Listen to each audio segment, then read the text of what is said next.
The phone call shattered the midnight silence. I'm not the kind of person who startles at late-night calls. At 72, I've learned that news delivered after sunset is rarely good. But this was different. The sound wasn't coming from the old landline in my kitchen, but from the cell phone on my nightstand, its insistent vibration making the glass of water beside it hum. It was a sharp, unpleasant dissonance in the quiet symphony of my house, the ticking grandfather clock in the hall and the soft breathing of my dog. I reached out, my hand fumbling in the dark for the cool glass and metal. The screen glowed, unknown number. My heart did an awkward flip against my ribs, like a startled bird. I answered, pressing the phone to my ear, and my world split into a before and an after. "Grandma?" The voice was Josh's. My grandson. My only grandson.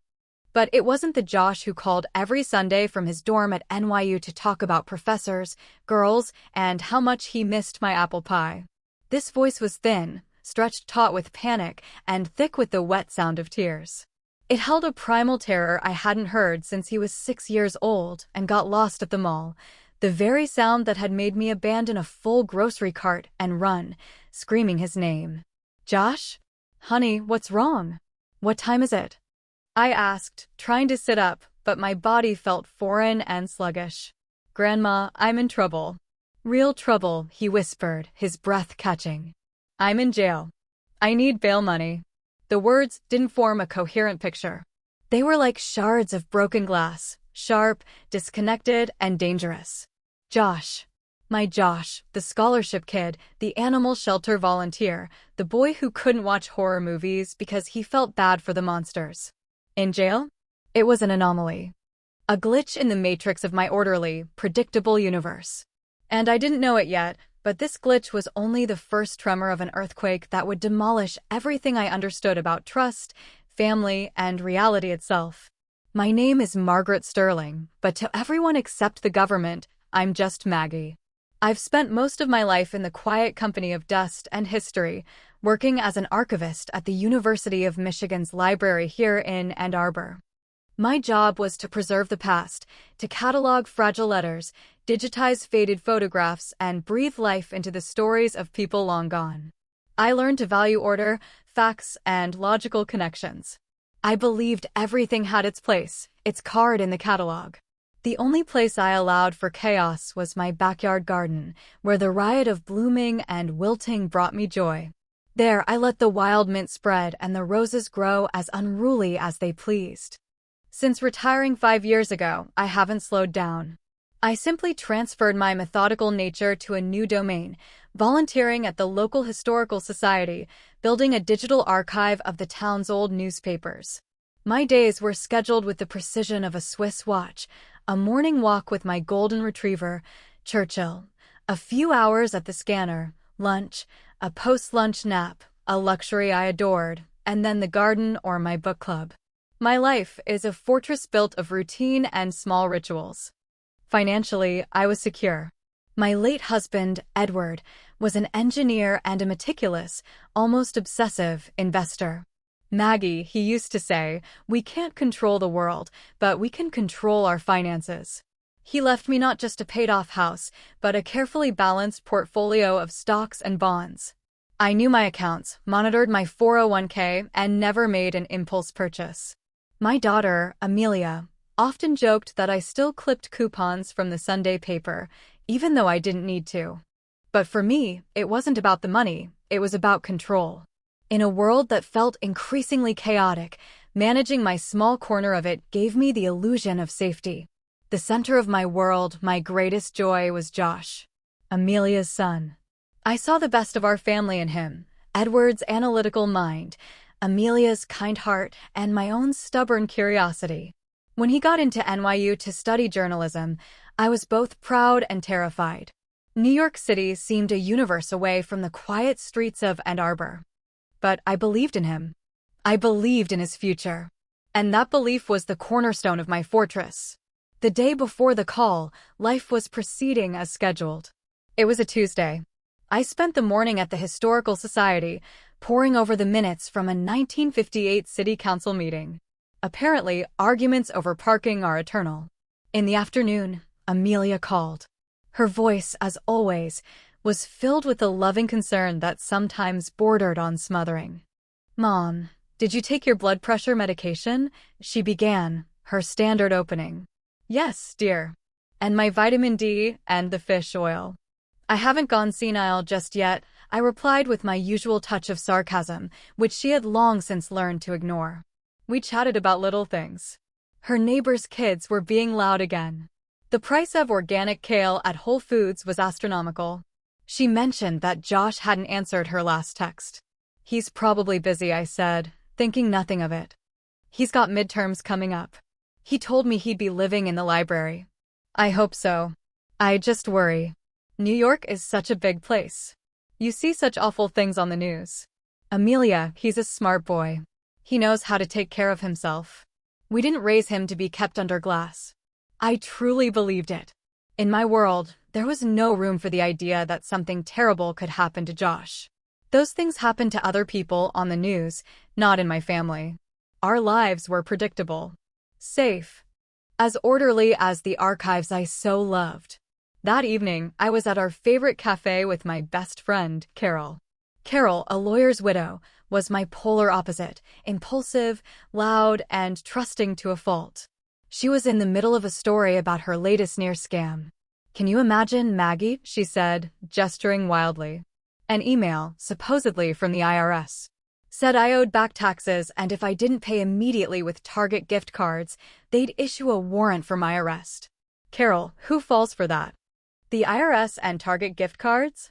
I shook my head, sipping my chamomile tea. Well, I was scared for a second. They sound so official. You know, with all that legal jargon. Last week, a man called saying I'd won a cruise to the Bahamas. I just had to pay the port fees. I almost gave him my credit card number. I nodded sympathetically, but inside, I felt a small, smug sense of superiority. I wasn't vulnerable like that. I was too careful, too sharp. I read the AARP articles about fraud. I knew all the tricks. Or so I thought. That confidence, that gentle condescension toward Carol's gullibility, was my Achilles heel. I saw the world through the lens of my orderly archive, where every document had a clear provenance. I had forgotten that in the real world, forgeries exist, and some are nearly impossible to distinguish from the genuine article. And now, in the middle of the night, I was listening to my grandson's voice beg for help. After his first few words, another voice came on the line, male, authoritative, and calm. He spoke quickly but clearly, like a man used to being in charge. "Mrs. Sterling? My name is Mr. Green. I'm a public defender. Your grandson has found himself in a difficult situation. He was a passenger in a car that was pulled over. The police found narcotics in the vehicle. Joshua is innocent, but he's being held pending an investigation." "Narcotics? No, that's a mistake." "My grandson, I understand your shock, ma'am." He cut me off. "Which is why we need to act quickly and quietly. The judge has set bail at $9,000. He has also issued a gag order on the case. That means you are not to speak of this to anyone. Not even Joshua's parents. If this gets out, it could jeopardize his case and his future." $9,000. A gag order. Every word was a hammer blow, driving nails into the coffin of my logic. The archivist in my brain was screaming that something was wrong, but the grandmother in my heart was already a hostage. "What do I need to do?" I asked, my own voice sounding alien. "You need to wire the money as soon as possible. There's a hearing in the morning, and if the funds are in the account, Joshua will be released and the charges will likely be dropped. I'm going to text you the account details. It's a court escrow account. Once you've sent the transfer, text me the transaction number." Then, he put Josh back on.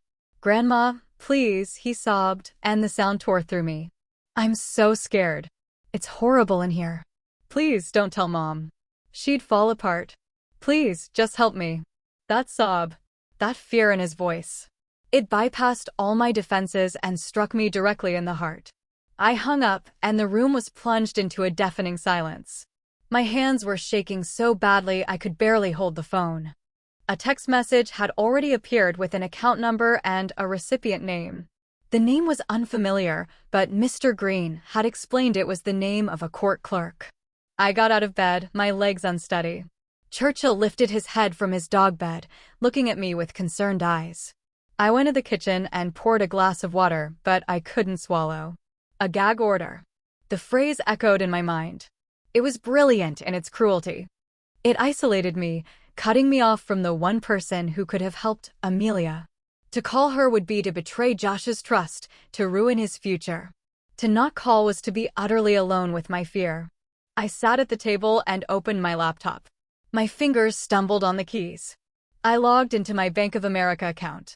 $9,000. It was a significant amount, but not a ruinous one. I had the money in a savings account. Money I'd been setting aside for a new roof. The roof could wait. My grandson could not. I filled out the wire transfer form. Recipient name, account number, amount. My finger hovered over the confirm button. Fragments of the AARP articles flashed through my mind. Scammers create a sense of urgency. They try to isolate you from your family. They prey on your emotions. I saw Carol's face, her naive story, and felt a pang of shame. Was I about to be just as foolish? But then I heard Josh's voice again. His crying. This wasn't an abstract warning in an article. This was real. My reality. I felt as if I were standing on the edge of a cliff, and my grandson was calling for help from the darkness below. Logic, caution, a lifetime of prudence, it all evaporated in the face of that primal instinct to protect my family. I clicked the button. The transfer went through. A confirmation page appeared. I took a screenshot and texted it to the number that had called me. A reply came back almost instantly. Thank you. Mr. Green will contact you in the morning after the hearing. I sat in the silence, staring at the dark window. The adrenaline began to recede, leaving a cold, clammy emptiness in its wake.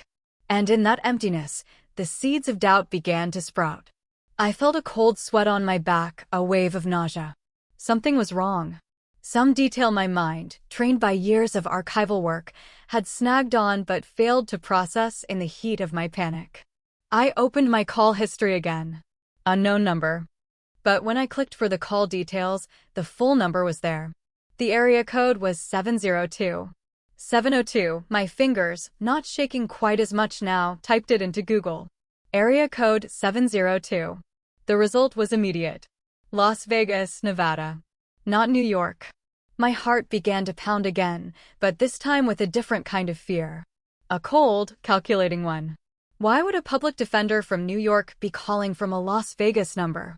Was he on a business trip? Unlikely. Was he using some kind of internet phone service? Possible. But it was a loose thread. The document filed in the wrong box. And it was enough to make me break the one rule they had given me. I didn't call Amelia. If this was real, I didn't want to worry her. If it was a mistake, I would look like a fool. But there was someone else I could call. Last year, when Josh was moving into his dorm, I had insisted he give me his roommate's number, a kid named Liam. Just in case, I'd said. Josh had laughed at me, but he gave me the number, which I'd written down in my old-fashioned address book. My fingers trembled as I flipped through the pages. There it was. Liam. It was nearly 2 a.m. in Ann Arbor, which meant it was almost 3 a.m. in New York. I hesitated for only a second. If Josh was in jail, Liam would be asleep and know nothing. But if he wasn't, I dialed the number. The ringing sounded deafeningly loud in my quiet house. 1 ring. 2. 3. I was about to hang up when a groggy, annoyed voice answered. Hello, Liam? My voice was a dry croak. I'm so sorry to call this late. This is Margaret Sterling, Josh's grandmother. I apologize for the disturbance, but may I please speak to Josh? It's very, very urgent. There was a pause. I could hear Liam take a heavy, sleepy breath. And then he said the words that marked the beginning of my new, terrifying journey. The words that confirmed my fortress had been breached. Josh? He mumbled. He can't come to the phone. He's asleep in his bed, like 3 feet away from me. Liam's words didn't hit me like a blow. They seeped into my consciousness slowly, like a poison, drop by drop. He's asleep in his bed. I mumbled my thanks, apologized again for the disturbance, and ended the call. The phone slipped from my numb hand and clattered onto the kitchen table. The silence that followed wasn't just an absence of sound. It was a crushing, all-consuming void, a vacuum where my entire understanding of the world had just imploded. I could hear the grandfather clock in the hall, the one that had belonged to my mother, and each tick of the pendulum was a hammer blow against my skull, counting out the seconds of my new, horrifying reality. I sat motionless, staring at my laptop, the transfer confirmation page still glowing. $9,000. Sent to a stranger named Paul Jackson. Sent to rescue a grandson who was sleeping peacefully in his bed in New York, probably dreaming of his journalism lectures or the girl he'd been telling me about. The chill that had started in my stomach now spread through my veins, turning my blood to ice. A metallic taste of fear filled my mouth. This was more than a financial loss. Money was just paper, just numbers on a screen. This was something far worse. This was the realization that I, Margaret Sterling, the archivist, the keeper of facts, the woman who prided herself on her sharp mind and cautious nature, had been played for a fool. I had been used. My love for my grandson, the purest and most powerful emotion in my life, had been turned into a weapon against me. And the voice, that voice so full of tears and terror. It was a perfect copy. A flawless forgery. How was that possible? I replayed it in my mind, over and over, every sob, every wavering note, the specific way he said "Grandma" with an inflection I'd known since he was a toddler. It was my Josh. And yet, it wasn't. The duality of it was maddening, making me question my own ears, my own memory. The first emotion wasn't anger, but a profound, humiliating shame.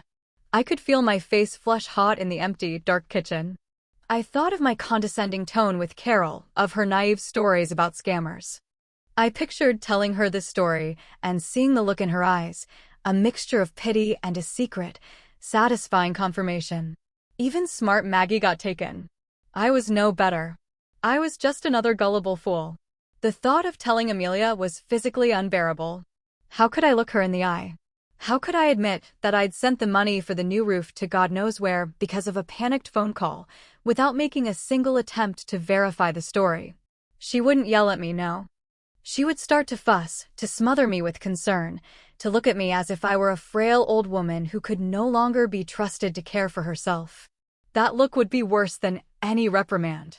She would start insisting I give her power of attorney over my accounts so something like this doesn't happen again. And I would lose not just my money, but my independence.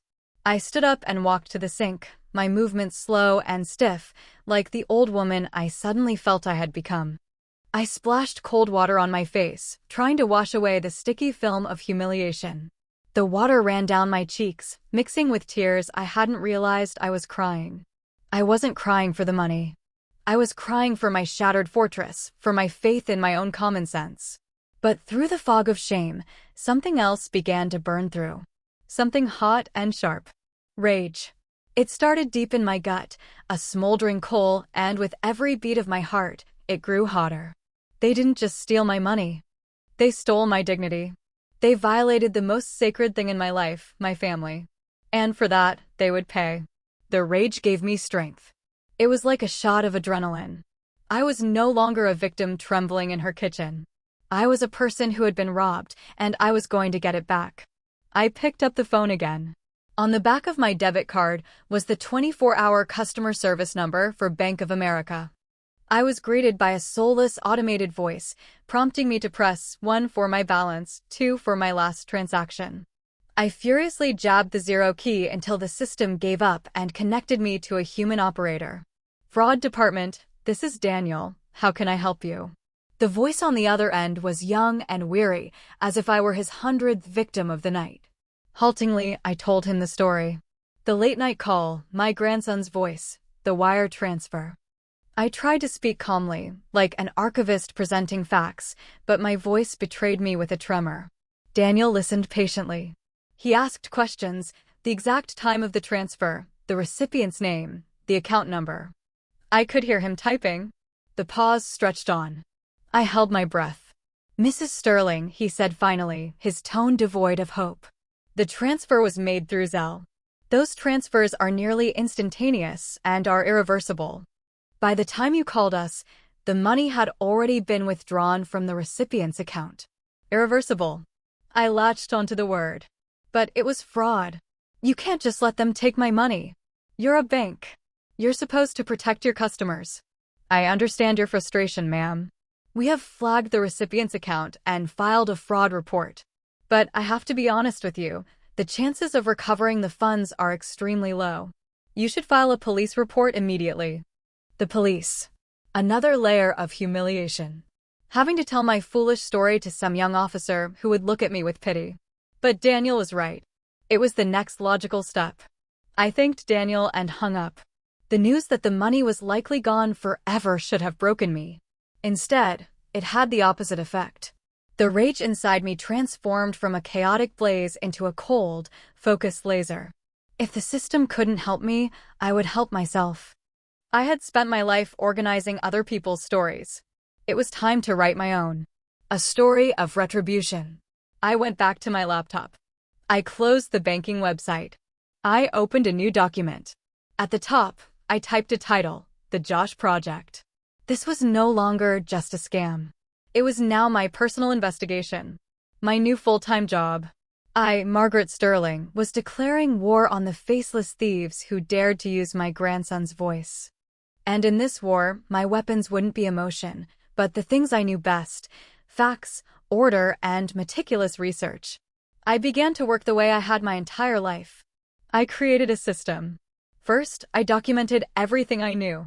I recorded the exact time of the call, the phone number from Nevada, the name, Mr. Green, the recipient's name, Paul Jackson, and his account number. I took screenshots of everything: the call log, the text message with the banking details, the transfer confirmation. I printed them out and placed them in a new manila folder. I created a spreadsheet on my computer, logging every piece of data with a timestamp and a category. It was calming. It gave me back a sliver of control. Next, I began the cross-referencing. I Googled Paul Jackson. Thousands of results. Useless. I ran a search on the phone number. It was a VoIP number, an internet phone service, making it virtually untraceable. I checked the bank account number. It belonged to a small online bank in Delaware known for its lax security. The scammers knew their business. They left no obvious trail. But an archivist knows there is always a trail. Sometimes, it's just very, very faint. As dawn broke, painting the sky in shades of gray and pink, a wave of exhaustion and despair washed over me. I looked at the photo on my refrigerator, Josh and me at his high school graduation. He had his arm around me, beaming with his wide, honest smile. I had betrayed him. Not by believing the scammers, but by doubting him for even a second, by picturing him in a jail cell. The shame returned, sharp and biting. How could I have been so blind? How could I have let fear so completely eclipse everything I knew about my own grandson? I felt more alone than I ever had in my life. Edward had always been my sounding board. He would have seen through the scam instantly. He would have asked the right questions. Maggie, he would have said in his calm, steady voice, let's just lay out the facts. But Edward was gone. I was on my own. The thought of calling Amelia stabbed at me again. I had to tell her. But I couldn't. Not yet. First, I had to find something. A lead. A piece of leverage. I couldn't go to my daughter as just a swindled old woman. I had to become something more. I pushed aside the thoughts of the money and focused on the most disturbing detail. The voice. How had they faked it? It wasn't just similar. It was identical. It had his unique cadence, the slight lisp that had lingered from his childhood. I sat back down at the laptop and started searching. My fingers flew across the keyboard, typing in queries: voice cloning scam, vishing, AI voice generation. The results were staggering. I fell down a rabbit hole into a dark world of cybercrime I had only vaguely known existed. I read articles in Wired and on tech blogs about artificial intelligence programs that could take just a few seconds of an audio sample and create a perfect digital replica of anyone's voice. Where could they have gotten a sample of Josh's voice? A cold dread washed over me. His Sunday calls. I often put him on speakerphone so I could move around the kitchen while we talked. And what about social media? I went to his Instagram page. It was filled with dozens of stories, short videos of him laughing with friends, talking about a class, commenting on a football game. His voice was everywhere, publicly available to anyone. I stumbled upon a cybersecurity forum. One of the threads was titled The Grandparent Scam 2.0. People were sharing stories terrifyingly similar to mine. And in one of the posts, a programmer wrote, "These AI models are getting better, but they're not perfect. They sometimes leave behind artifacts, a kind of digital noise that you can detect with spectral analysis. But you need the original audio file to do it." The original file. I didn't have it. I hadn't recorded the call. It was a dead end. The realization that I was up against a sophisticated, high-tech operation was terrifying. I felt like I had brought a butter knife to a gunfight. What was I, a retiree from Ann Arbor, against these faceless criminal masterminds? They were everywhere and nowhere at once. They could steal a person's identity, their voice, their life savings, and remain completely invisible. For a moment, I felt the urge to give up. To call the police, accept the loss, and try to forget the humiliation. But then I looked at the folder on my table, at the title I had typed, The Josh Project. No, I would not quit. This was no longer about the money. This was about justice. It was about proving that a lifetime of experience, of methodical patience and sheer stubbornness, still counted for something in this frightening new world. I thought about Carol. Should I tell her? She would be sympathetic. But then what? She would panic, call everyone she knew, and the news would get back to Amelia before I was ready. What about her late husband's law firm? Maybe she had contacts. I pictured myself calling some high-powered attorney and starting my story. "Hello, I was scammed by an artificial intelligence." He'd think I had lost my mind. No, I had to do this alone. At least until I had something concrete. Something I could lay on a table. Proof. I replayed the conversation with the scammers in my head again and again, trying to recall every single detail. Josh's voice. The authoritative tone of Mr. Green. And then it hit me. A single sentence he had said. I had glossed over it at the time, but now it lit up in my memory like a neon sign. When I had first expressed doubt, he had said, "Mrs. Sterling, I understand your concern, but as I already explained to your grandson, all calls involving minors or emergency situations are recorded for protocol." He had said it to reassure me, to give himself an air of legitimacy. He was lying. But what if there was a kernel of truth in his lie? Not about the protocol, but about the recording itself. Scammers using VoIP services often record their calls. For quality control, to train new recruits, for blackmail. It was an insane, desperate long shot. But it was the only one I had. I didn't have the audio file. But maybe, just maybe, it existed. Somewhere out there, on a server in a country I couldn't name. And there was only one way to find out. I looked at the Las Vegas number saved in my phone. What if I called back? What if I pretended to be another victim? Or demanded the recording on behalf of a fictional lawyer? It was dangerous. It was foolish. But it was the only move I had left. My finger hovered over the call button. My heart hammered against my ribs. I was about to walk straight back into the lion's den. And I had no idea what was waiting for me inside. My finger hovered over the call button on the screen. The Las Vegas number, area code 702, felt like a portal to another world, a world of faceless predators and their invisible technology. My heart was pounding against my ribs, a frantic drumbeat of fear and fury. This was an insane idea. I was about to voluntarily step back into the very trap that had just snapped shut on me. But it was the only move I had left. I took a deep, steadying breath, let it out slowly, and pressed the green icon. Before the first ring, I had managed to scribble a brief script on a notepad. I couldn't be Margaret Sterling, the defrauded grandmother. I had to be someone else. I decided to be Helen, another frightened, confused woman. My voice, already trembling with genuine tension, was perfect for the part. I would cry, I would plead, I would be the exact type of victim they were used to preying on. The phone rang only once before someone picked up. Yeah. The voice was male, sharp, and devoid of any emotion. It wasn't Mr. Green. This one was younger, with a faint, unplaceable accent. "Hello?" I croaked, channeling all the panic I had felt hours earlier into my voice. I was given this number. My grandson, Michael, he's in trouble. There was a short pause. I could hear a low hum in the background, maybe the sound of computer fans or an air conditioner. Hold on, the man said abruptly.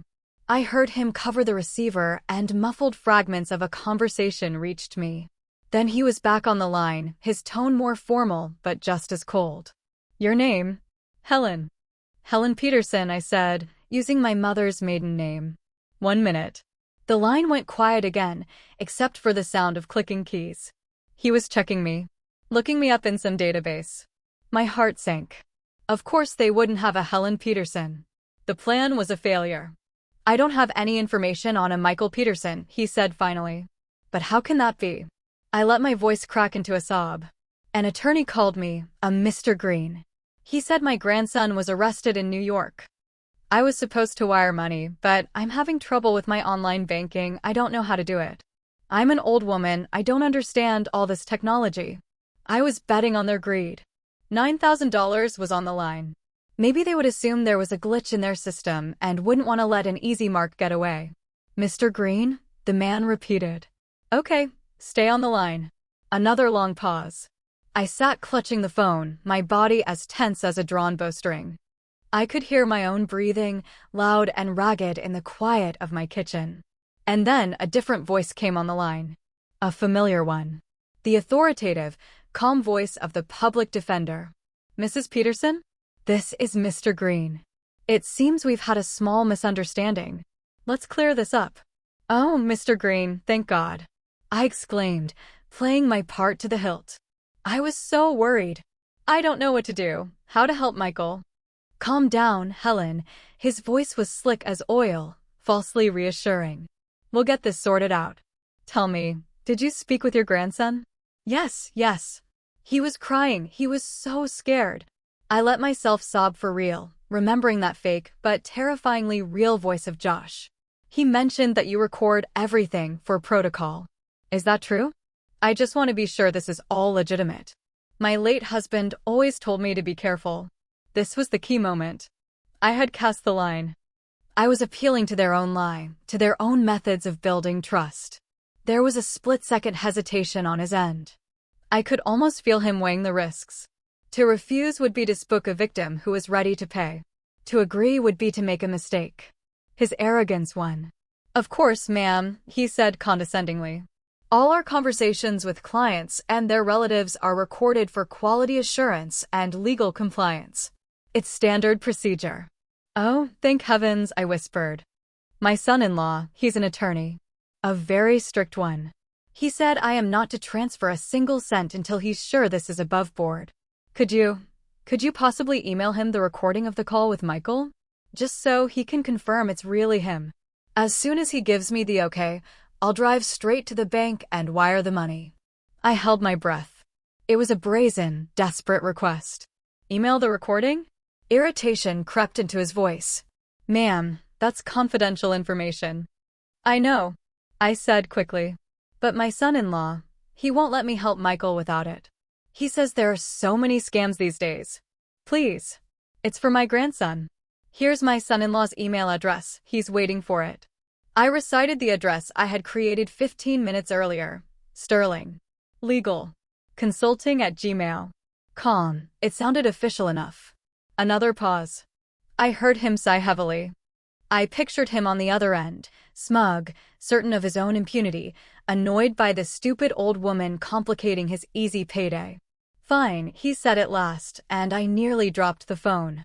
I'll send the file. But the transfer must be made within the hour. Otherwise, your grandson's bail is revoked.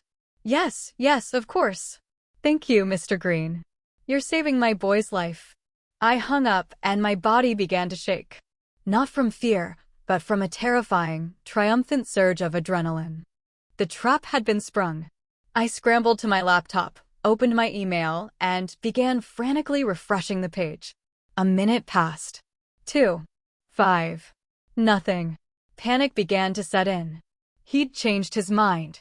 He'd realized it was a setup. I was about to give up when the notification popped up. One new email. The sender was anonymous, the subject line blank. But inside, there was an attachment. An audio file, in MP3 format. My hands were trembling so much I could barely guide the cursor to the download button. The file saved in seconds. I put on my headphones so as not to wake Churchill and double-clicked the file. And I heard it again. My grandson's voice. "Grandma? Grandma, I'm in trouble." Real trouble. It was the same conversation. The same fear, the same sobs. But this time, I wasn't listening as a grandmother. I was listening as an archivist.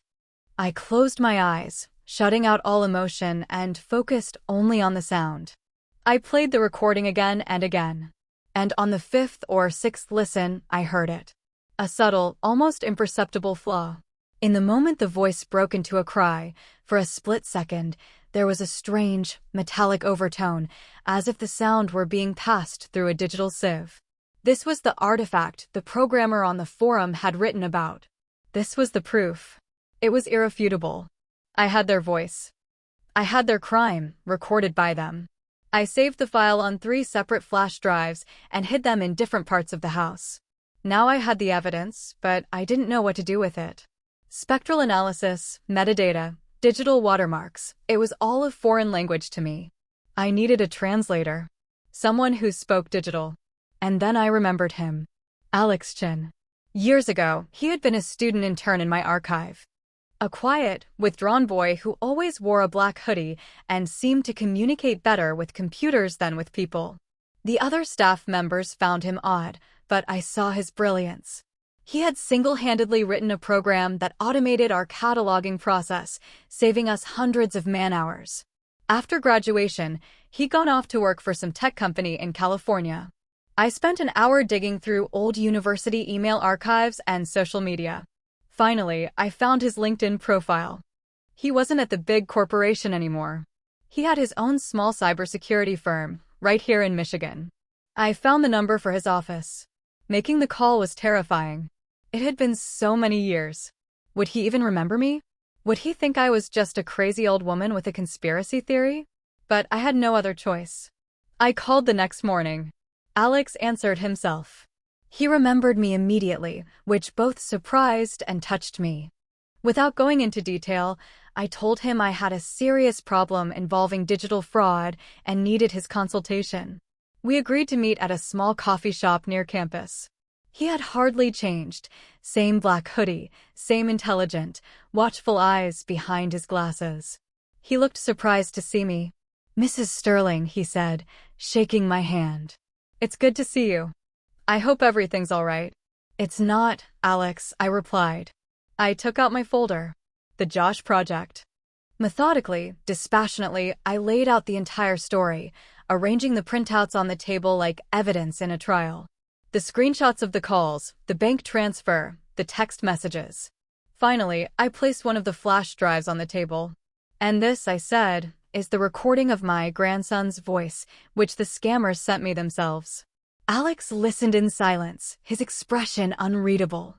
He took the flash drive, pulled out his laptop, and plugged it in. He put on a pair of earbuds. I watched his face as he listened. His eyebrows drew together slightly. He played it several times, then opened a complex-looking program filled with colorful graphs and sound waves.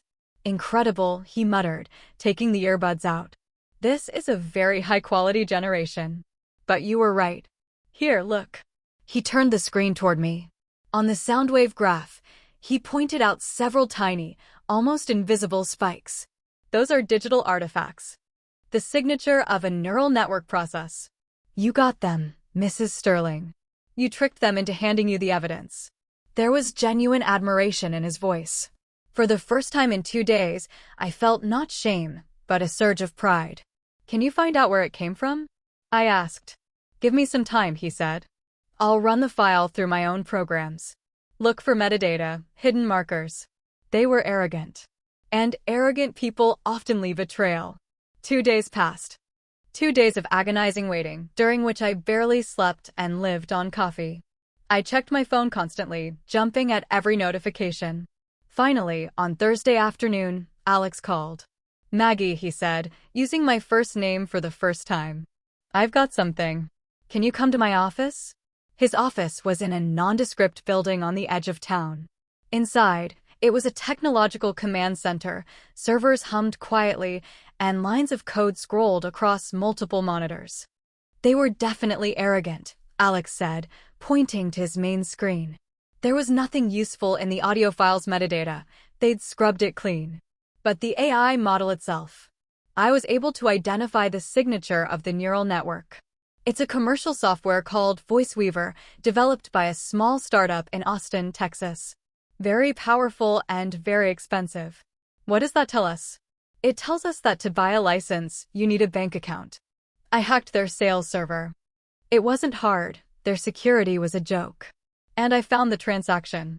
A license was purchased 3 months ago using a corporate card registered to a shell company in Delaware called Orion Solutions. My heart froze. We were getting closer. But that's not the interesting part, Alex continued, his eyes bright with excitement. I traced the IP address that made the purchase. It wasn't hidden behind a VPN or a proxy. They didn't even bother. The IP address belongs to a private residence in Las Vegas, Nevada. He pulled up Google Maps. A typical suburban house with a swimming pool in the backyard. And I checked the property tax records for the house, Alex said, his voice dropping. It's owned by a man named Leo Coleman. He brought up a photo. A man in his 40s, with a smug smile and an expensive watch on his wrist. It was a face. The face of the ghost who had stolen my grandson's voice. I had it all. A name. An address. A direct link between him and the program that created the fake voice. I could have gone to the police. But I knew how the system worked. Bureaucracy, months of investigation, and he might walk away with a slap on the wrist thanks to a good lawyer. No, my justice would be different.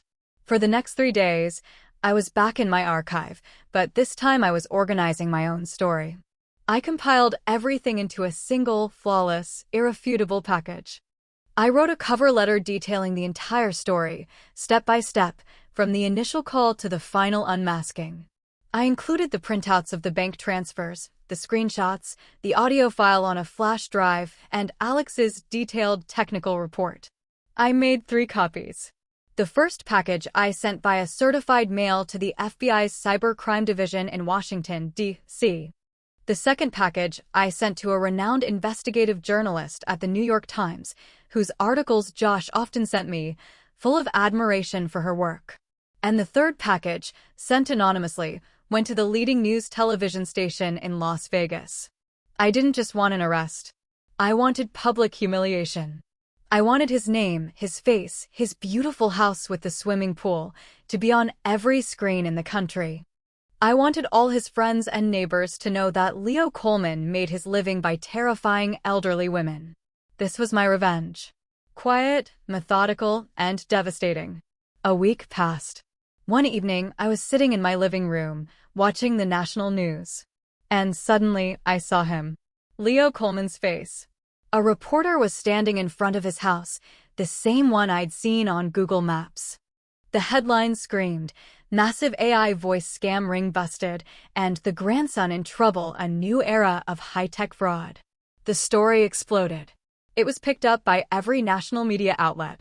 The next morning, Amelia called, her voice trembling. "Mom, did you see the news?